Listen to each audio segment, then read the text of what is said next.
Calculate list count of volt meter. कह रहा है कि किसी वोल्ट मीटर का लिस्ट काउंट आपको कैलकुलेट करना होगा, लेकिन लिस्ट काउंट आपको पता तो होना चाहिए कि क्या है, लिस्ट काउंट क्या होता है। तो वोल्ट मीटर का लिस्ट काउंट कह रहा है कैलकुलेट करो, जबकि कह रहा है कि उसमें 10 डिवीज़न है। वोल्ट मीटर है ये वोल्ट मीटर है, और वोल्ट मीटर का ये नीडल है, और ये नीडल क्या मेजर करेगा ऐसे 0 वोल्ट को। और कह रहा है कि 1 2 3 4 5 6 7 8 9 10, कह रहा है कि उसमें 10 डिवीज़न है।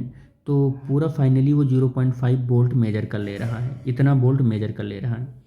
कितने डिवीज़न है? 1 2 3 4 5 6 7 8 9 10 डिवीज़न है। तो 10 डिवीज़न है और 0 से 0.5 वोल्ट तक वो मेजर कर रहा है। तो कह रहा है उसका लिस्ट काउंट बताओ। तो एग्जैक्टली लिस्ट काउंट होता क्या है ये आपको पता होना चाहिए। तो of a measuring instrument is the smallest value it can be measure accurately. जैसे कि हम कहें कि अपने पास एक मीटर स्केल है, और इस मीटर स्केल में 0 से लेकर ऐसे किसी डिजिट तक ऐसे कैलिब्रेशन हुआ है।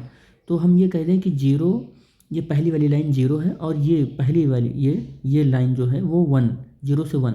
तो इसके बीच में जो ये मेजरमेंट है यही लिस्ट काउंट है। मतलब हम ऐसा कह सकते हैं, ऐसी स्मॉल से स्मॉलेस्ट वैल्यू जो किसी एक स्केल या इंस्ट्रूमेंट के थ्रू मेजर की जा सकती है उसे हम लिस्ट काउंट बोलते हैं। ठीक है।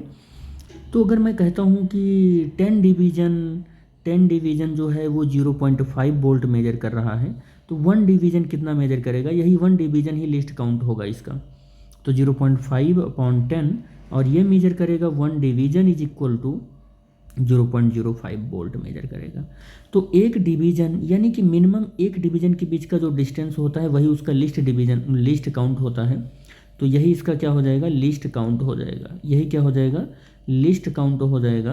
तो लिस्ट काउंट को अगर मैं डेल एक्स से रिप्रेजेंट करूं तो ये 0.05 वोल्ट हो जाएगा, जो कि इस वोल्ट मीटर का क्या है?